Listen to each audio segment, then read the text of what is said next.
Upcoming Vinayaka Chavithi వస్తుంది sir. So Vinayaka Chavithi తెలుసు అందరూ కూడా ప్రప్రథమంగా పూజించే విఘ్నరాజు. ఆయన కూడా వికృత చేష్టలతో అంటే వెరైటీ అన్న కాన్సెప్ట్తో అది కూడా ఇప్పుడు బిజినెస్ అయిపోయింది. మనం ఎవరిని కూడా విమర్శించట్లేదు. సో పండగ వాతావరణంలో సృజనాత్మక అంటే సందేశాత్మక వినాయకుడిని గడిచిన సంవత్సరాలుగా ప్రతి ఏడాది ఏదో ఒక మెసేజ్ ఇస్తూ వినాయకుడిని పెడుతున్నాం. దేనికి మెసేజ్ అంటే దేనికి అంటే మీరు అన్నారు ఇప్పుడు యువత డ్రగ్స్కి బానిసలు అయిపోతున్నారు, గంజాయి కాలుస్తున్నారు, మంచి తెల్లవారు చూస్తున్నాం, చాలామంది చూస్తున్నాం. వాళ్ళందరికీ మీరు ఏ సందర్భంగా ఎలాంటి మెసేజ్లు ఇస్తున్నారు? So already last year Shiva గారు మీరు ఆర్టీవీలో కూడా స్టోరీ చేసి పెట్టారు. యువసేవ చేసే వినాయకుడిని మీరు చూపించారు.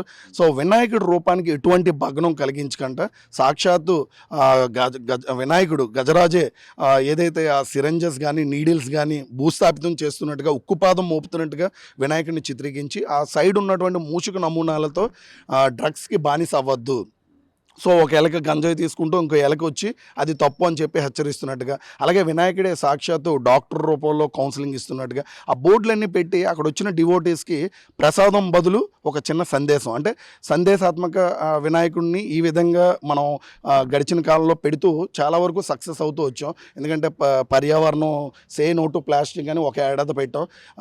ఈ అన్నిటిలో మాకు బిగ్గెస్ట్ సక్సెస్ ఏంటంటే వినాయక చవితి అనగానే 9 రోజులు లేదా 21 రోజులు ఉంచుతారు, తర్వాత నిమజ్జనం అయిపోతారు. ఈరోజు యువసేవ చేసిన ఒక కాన్సెప్ట్ ప్లాస్టిక్ని అరికట్టాలన్న ఒక థీమ్ పెట్టాం.